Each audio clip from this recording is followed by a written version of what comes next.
सातारा शहरातील सदर बाजार येथील संस्कार गणेश आर्ट मागील 5 वर्षांपासून पर्यावरणपूर्वक गणेश मूर्ती आणत असून यातून नागरिकांनाही पर्यावरणपूर्वक गणेश उत्सव साजरा करण्याचा एक संदेश देत आहे।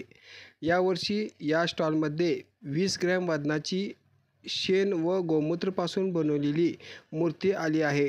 त्याचबरोबर लाल माती, कोकणची माती, चिखलमाती अशा इको फ्रेंडली गणेश मूर्ती या ठिकाणी आल्या आहेत। या मूर्त्या शासकीय अधिकाऱ्यांसह सदर बाजार परिसरातील नागरिक घेत आहेत।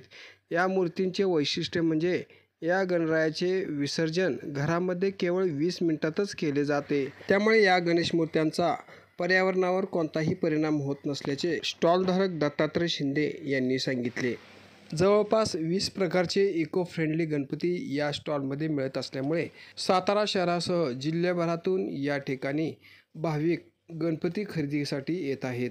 गेली 8 ते 10 वर्षापासून मी नागरिकांच्या मागणीनुसार पर्यावरणपूरक तसेच इको फ्रेंडली शेणामातीच्या मूर्ती इथे सदर बाजार या ठिकाणी उपलब्ध करून दिलेल्या आहेत आणि त्याला असा चांगला प्रतिसाद मिळत आहे।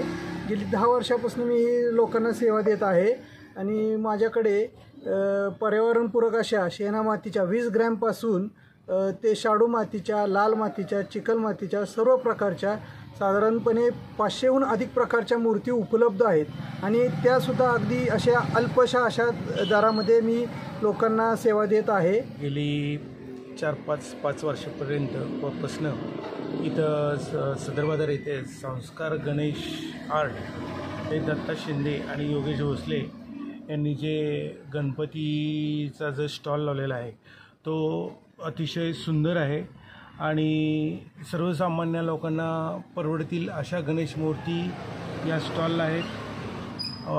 गणेश मूर्तीचे वैशिष्ट्य म्हणजे त्या पर्यावरणपूरक आहेत आणि त्या चणी माती, शाडू आणि चिखलमाती, गोमूत्र यापासून बनवलेलं आहे। लोकांची दिवसेंदिवस गणपतीचं पावित्र्य राखण्यात कल जात आहे। त्यामुळे प्लॅस्टर ऑफ पॅरिसच्या मूर्ती ह्या पाण्यात विरघळत नसल्यामुळे त्याचं पावित्र्य काही राहत नाही आणि शाडूच्या मूर्तीमुळे गणपतीचं पावित्र्य पूर्णपणे विसर्जन केल्यावर गणपती हा माती ही संपूर्ण पाण्यात मिसळते। त्यामुळे गणपती विसर्जन केलेल्याचं लोकांना समाधान लागतं।